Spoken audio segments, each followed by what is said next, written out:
بسم اللہ الرحمن الرحیم۔ السلام علیکم ورحمۃ اللہ وبرکاتہ۔ دوستو، میرا نام ہے ذوالقرنین اور آپ دیکھ رہے ہیں میرا یوٹیوب چینل اسلام ہو۔ دوستو، ایک یہودی کو رسول خدا صلی اللہ علیہ وسلم سے چند دینار قرض واپس لینا تھا۔ ایک دن آپ راستے میں جا رہے تھے کہ وہ یہودی آپ کے پاس آیا اور اس نے کہا، جب تک آپ میرا قرض ادا نہیں کریں گے اس وقت تک آپ کو یہاں سے نہیں جانے دوں گا۔ نبی کریم صلی اللہ علیہ وسلم نے فرمایا، اس وقت ادائیگی کے لیے میرے پاس کچھ بھی نہیں۔ یہودی نے کہا، جب تک آپ میرا قرض واپس نہیں دیں گے میں بھی آپ کو یہاں سے جانے نہیں دوں گا۔ آپ نے فرمایا، اگر یہ بات ہے تو میں تیرے ساتھ یہیں بیٹھ جاتا ہوں۔ یہ کہہ کر آپ اس کے ساتھ بیٹھ گئے۔ جیسے جیسے وقت گزرتا گیا آپ کے صحابہ وہاں جمع ہوتے گئے۔ جب انہوں نے یہودی کی یہ جسارت دیکھی تو انہوں نے اس کو سزا دینے کا ارادہ کیا۔ آپ صلی اللہ علیہ وسلم نے انہیں ہر طرح کی کارروائی سے روک دیا اور فرمایا کہ تم دور چلے جاؤ۔ رسول اللہ صلی اللہ علیہ وسلم کا حکم سن کر صحابہ دور چلے گئے۔ سورج لمحہ بلمحہ گرم ہو رہا تھا اور اس کی تپش آپ کو اذیت پہنچا رہی تھی، یہاں تک کہ آپ کے چہرے عطر سے پسینہ بہنے لگا۔ اس کے باوجود آپ نے کسی طرح کا غصے کا اظہار نہ کیا اور کوئی سخت جملہ بھی نہ کہا۔ آپ سارا دن وہیں بیٹھے رہے اور ظہر، عصر اور مغرب و عشاء کی نمازیں وہیں پڑھیں۔ پھر رات چھا گئی، آپ نے رات بھی وہیں بسر کی اور فجر کی نماز بھی وہیں پڑھی۔ صحابہ یہودی کو ڈرانے دھمکانے لگے۔ آپ صلی اللہ علیہ وسلم نے فرمایا، تم اس سے یہ کیسا سلوک کر رہے ہو؟ صحابہ نے کہا، یا رسول اللہ، اس کی یہ جرأت کہ آپ کو یرغمال بنا کر اپنے پاس بٹھا لیا۔ حضرت صلی اللہ علیہ وسلم نے فرمایا، اللہ نے مجھے اس لیے نہیں بھیجا کہ میں کسی ہم پیماں یا کسی اور پر ظلم کروں۔ جب دن چڑھا تو یہودی نے کلمہ اسلام پڑھتے ہوئے کہا، اشہد اللہ الہ الا اللہ و اشہد ان محمدً عبدہ و رسولہ۔ میں اپنی دولت کا ایک حصہ راہ خدا میں دیتا ہوں۔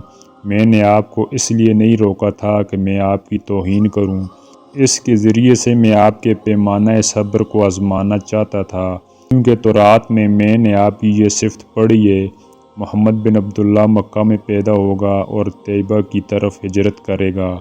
وہ تند خو اور سخت مزاج کرنے والا نہ ہوگا اور کوئی جھوٹی بات زبان سے نہیں کہے گا۔ اس طرح سے میں نے آپ کو یہاں رکھ کر اس بات کی تصدیق کی کہ تورات نے بالکل سچ کہا تھا۔ رسول اکرم صلی اللہ علیہ وسلم مبعوث پر رسالت ہونے کے 3 سال بعد تک خفیہ طور پر دعوت اسلام دیتے رہے۔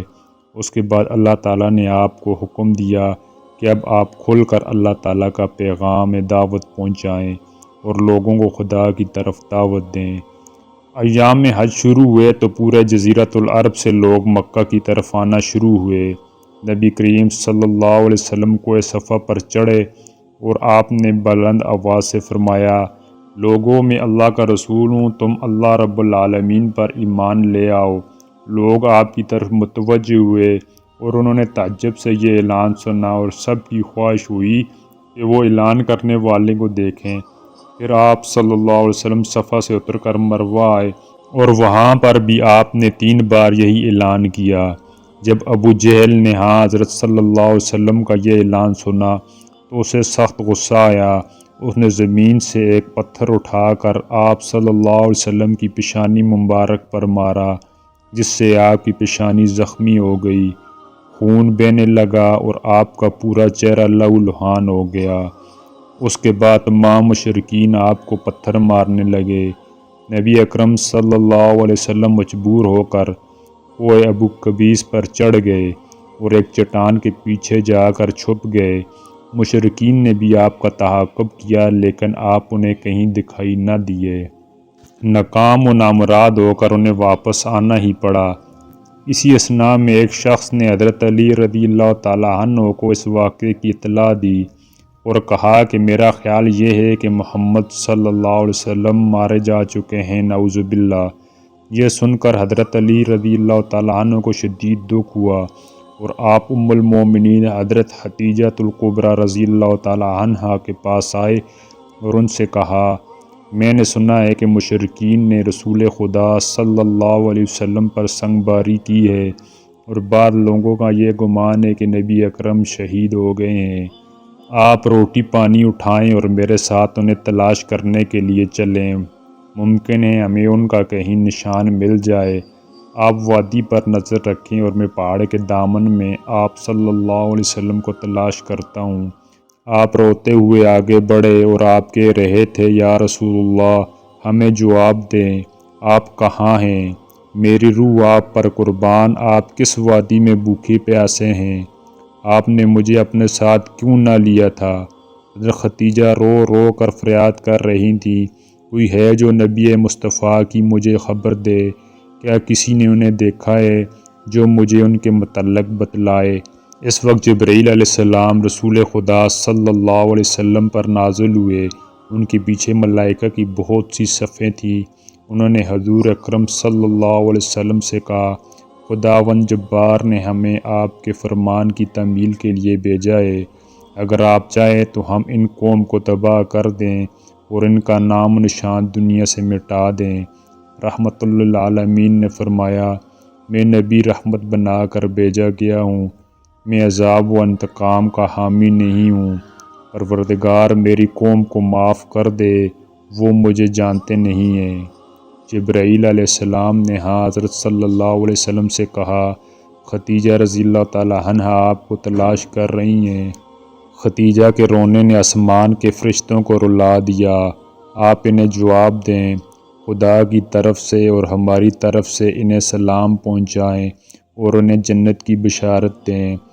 نبی کریم صلی اللہ علیہ وسلم نے خدیجہ و علی کو صدا دی اور انہیں اپنے پاس بلایا۔ دونوں شخصیات آپ کی خدمت میں حاضر ہوئیں۔ انہوں نے آپ کی پیشانی پر پٹی باندھی اور گھر لے آئے۔ جب مشرکین کو معلوم ہوا کہ نبی اکرم صلی اللہ علیہ وسلم اپنے گھر آ چکے ہیں تو انہوں نے گھر کا محاصرہ کر لیا اور سنگ باری شروع کر دی۔ حضرت علی رضی اللہ تعالی عنہ اور حضرت خدیجہ رضی اللہ تعالی عنہا آپ کا دفاع کرنے لگے۔ جب سنگ باری میں معمولی سے وقفہ ہوا تو حضرت خدیجہ گھر سے نکلی اور انہوں نے چیخ چیخ کر کہا، فرزندان قریش، کیا تم سے حیا رخصت ہو گئی؟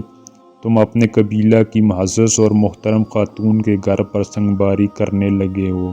اگر تمہیں خدا کا خوف نہیں تو دوسرے لوگوں کو اپنے اوپر ہنسنے کا موقع نہ دو اور اپنے لیے ہمیشہ کی ذلت و بدنامی تو نہ خریدو۔ جب مشرکین نے خدیجہ رضی اللہ تعالی عنہا کی گفتگو سنی تو ندامت کے مارے ان کے سر جھک گئے اور وہ شرمندہ ہو کر اپنے گھروں کو چلے گئے۔ نبی اکرم صلی اللہ علیہ وسلم نے دعوت اسلام کا آغاز ان روح افزا واقعات کے ساتھ کیا تھا۔ آپ پر کروڑوں سلام ہو۔ آپ نے لوگوں کو گمراہی و ضلالت سے بچانے کے لیے قدم قدم پر تکالیف اٹھائیں اور صدمے برداشت کیے۔ امید کرتا ہوں آپ کو آج کی ویڈیو ہماری اچھی لگی ہوئی ہوگی۔ اگر آپ کو ہماری ویڈیو اچھی لگے تو ویڈیو کو لائک کریں اور مزید اس طرح کی اچھی ویڈیو دیکھنے کے لیے ہمارے چینل کو سبسکرائب کر لیں۔ تو ملتے ہیں اگلی ویڈیو میں، تب تک کے لیے اجازت دیجیے۔ اللہ حافظ۔